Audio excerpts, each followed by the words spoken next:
마두카 3년차인데 꽃도 안 피우고 해거리를 하는 것 같다. 3년차 꽃이 안 폈다. 아, 우리 복숭아는요, 사실 그 해거리가 없는 품종이, 이거 수종이에요.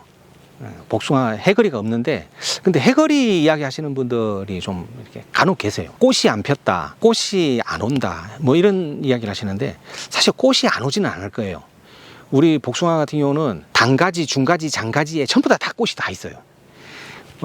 일부 수종, 다른 수종들 같은 경우는 너무 세력이 센 장가지에는 꽃이 없고 꽃눈 자체가 아예 없고 잎눈만 있는 그런 경우가 있고, 단가지에만 꽃눈이 이렇게 형성되는 그런 경우가 있거든. 그게 이제 대표적으로 사과가 그렇잖아요. 사과나 배 같은 경우가 그런데, 근데 우리 복숭아에는 보면 여러분 잘 아시지만 도장지에도 세력이 굉장히 센 도장지에도 보면 꽃눈은 와요.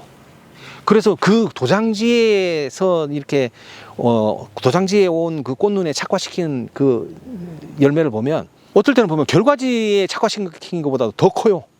더 큰데 다만 이 결과지에 착화시킨 것 같은 경우는 결과지 자체가 굵어지는 성질이 있어가지고 물리적인 그 힘에 의해서 낙과가 되는 어떤 그런 부분, 그리고 또 영양분 흡수가 그만큼 많아지다 보니까 당도가 조금 약한 어떤 그런 부분, 그런 부분이 조금 있는데, 하여간 어쨌든 우리 복숭아 쪽에서는 그런 그 헤칼 꽃눈이 안 오는 결과지 종류에 따라서 꽃눈이 안 오는 어떤 그런 부분은 없는데, 다만 뭔가 하면 개화 이후에 관리에서의 문제가 있었어요. 우리가 원래는 개화기 때 저온이 없었다고 하지만 이 개화 이후에 그 착화와 연결시킬 수 있는 어떤 그 부분은 단순히 저온만이 아니라 수분 수정이거든요. 수분 수정인데, 이 수분 수정에서 특히 이제 수분에 있어서는 저온이 없었으니까 벌이나 뭐 이런 게 많이 있어서 수분은 충분히 했다, 이렇게 우리 생각이 들 수 있어요. 그런데 이런 부분이 있어요. 바람이 너무 많이 불 때, 우리가 이제 보통 보면 수분 수정되는 시간대가 보면 보통 10시부터 한 오후 한 2시 정도 사이거든요. 근데 요 시간대에 바람이 좀 많이 부는 어떤 그런 그 해에는 수분율이 뚝 떨어져요. 수분 수정이 뚝 떨어져가지고 착과에 약간 어려움을 겪는 그런 경우가 있거든요.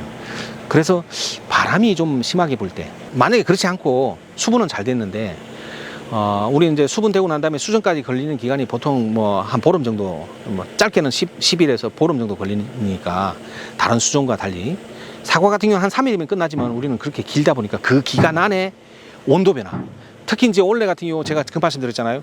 최고 온도와 최저 온도의 온도 편차, 그리고 지온이 좀 더 예년보다 좀 더 높았던 어떤 그런 부분, 그래서 전체적으로 나무가 느끼는 어떤 생육의 움직임 타이밍은 좀 빨라졌어요. 좀 빨라졌는데 온도 편차가 이렇게 크다 보니까 개화식이나 이런 거는 평년보다는 빨랐지만 좀 빨랐던 해보다는 좀 도리어 좀 늦는 그런 모습 보였거든요. 그래서 이런 모습 때문에 수분은 됐는데 수정이 제대로 안 된 경우가 있어요. 이럴 때는 진짜 열매가 하나도 없어집니다. 지금 시점에서 보면 수확할 무렵에 보면 열매가 하나도 없어지는 어떤 그런 부분이 있는데, 그러면 우리가 이제 이런 부분을 어떻게 극복을 해야 되느냐? 나무가 극복할 수 있게끔 해줘야 돼요. 나무가 극복하게 하려면 그 시점, 그러니까 개화하고 수분되고 수정되고 하는 어떤 그 시점에서의 에너지는 전적으로 저장양분에 의해서 이루어지는 시점이잖아요. 그래서 저장양분을 충분히 축적할 수 있게끔 해줘야 되고, 그리고 월동 기간 동안에 저장양분을 효율적으로 이용할 수 있게끔 해줘야 돼요. 그래서 만약에 이제 지금 착과가 불량했던 어떤 그런 부분 같은 경우에 정례, 적화 작업 있잖아요. 이거를 철저하게 해주셔야 돼요. 이거 그렇다고 해서 너무 일찍 하시면 안 되고, 정례도 너무 일찍 하시면 안 되고요.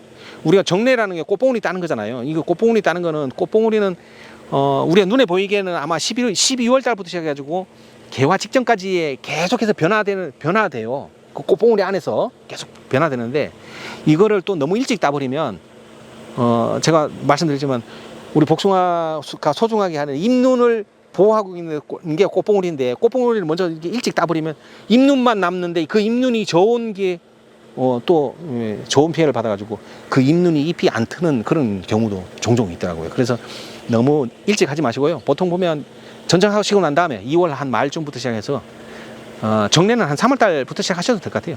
3월달부터 하시고 그 다음에 적화도 하시고 이렇게 하시면 많이 극복이 되지 않을까 하는 그런 생각이 들고 안정적인 착화를 시킬 수 있을 거다라는 생각이 듭니다. 어쨌든 복숭아는 해거리 없어요. 해거리 있는 수조가 아닙니다. 그래서 해거리의 관점에서 보지 마시고요. 내가 평상시에 나무를 관리하는 데 있어서 미흡한 점이 없었나를 한번 돌아보고 이렇게 점검하시는 게 좋을 것 같습니다.